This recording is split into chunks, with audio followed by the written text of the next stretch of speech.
Baik, Assalamualaikum warahmatullahi wabarakatuh. Perkenalkan, nama saya Sinta Dwi Febrianti dari program studi manajemen S1.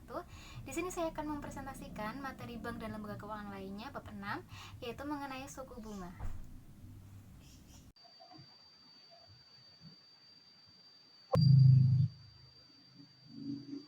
Baik, materi bab 6 ini yaitu mengenai suku bunga, dan definisi suku bunga sendiri itu merupakan timbal jasa yang bisa dari pihak bank maupun untuk pihak bank. Nah, definisi suku bunga ini ada dua, yaitu yang pertama suku bunga simpanan, dan yang kedua yaitu suku bunga pinjaman. Suku bunga simpanan yaitu bunga yang diberikan oleh pihak bank kepada nasabah karena telah menyimpan uang di bank tersebut. Sedangkan definisi bunga pinjaman yaitu harga atau bunga yang harus dibayar para peminjam kepada bank. Selanjutnya ada faktor-faktor, yaitu faktor-faktor yang mempengaruhi suku bunga. Yang pertama yaitu ada faktor kebutuhan dana. Faktor kebutuhan dana ini maksudnya bank akan memberikan suku bunga kepada para peminjam dana, akan menaikkan suku bunga kepada para peminjam dana apabila bank kekurangan dana atau memungkinkan keuntungan yang lebih. Yang kedua yaitu target laba. Semakin tinggi target laba yang ingin dicapai oleh bank, maka bank akan menaikkan suku bunga hingga persentase tertentu.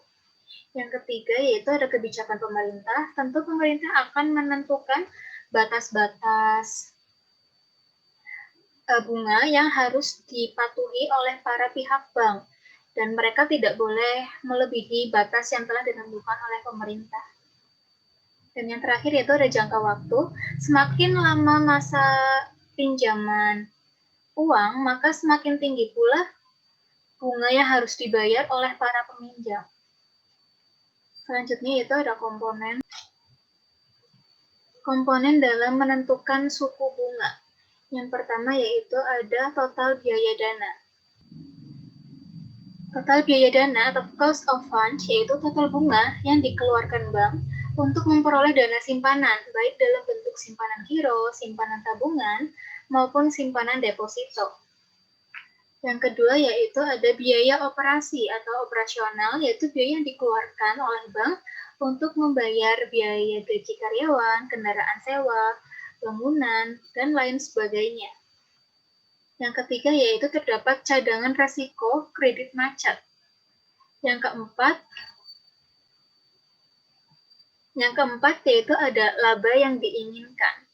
Semakin tinggi laba yang diinginkan, maka bunga akan semakin lebih tinggi atau lebih mahal. Dan yang terakhir yaitu pajak. Semakin besar pajak yang dibayarkan, maka semakin besar pula bunga yang harus ditanggung oleh para peminjam.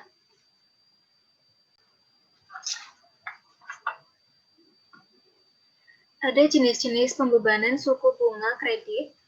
Yang pertama yaitu ada sliding rate, yang kedua ada flat rate, dan yang ketiga yaitu ada floating rate. Sliding rate yaitu pembebanan bunga setiap bulan dihitung dari sisa peminjamnya, sehingga jumlah bunga yang dibayarkan setiap bulan akan menurun seiring dengan turunnya pokok pinjaman. Yang kedua yaitu ada flat rate, yaitu pembebanan bunga setiap bulan akan tetap sama.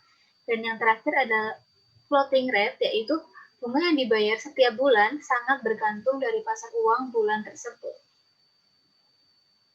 Ya, terima kasih. Sekian dari saya. Kurang lebihnya mohon maaf. Wassalamualaikum warahmatullahi wabarakatuh.